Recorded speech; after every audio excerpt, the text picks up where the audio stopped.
ደቂ ሰባት ነንሕድሕድና ፍሉያት ኢና እዚ ፍልያትና ኣብ ዘርእና ማለት ኣብ ዲኤንኤና ተወቂጡ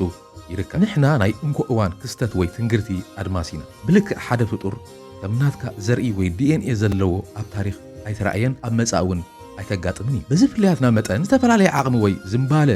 ኣለና ኮይኑ ግን ካብ ውህበትና ማለት ዝምባለና ከም ዓንቃሪቦ ሒዞም ኣብ ዘይንመልኮ ስራሕ ይኹን ትምህርቲ ሸሙና ዝኽእሉ ረቑሓይታት ሓደ ኣተዓባብያና እዩ ካልእ ድማ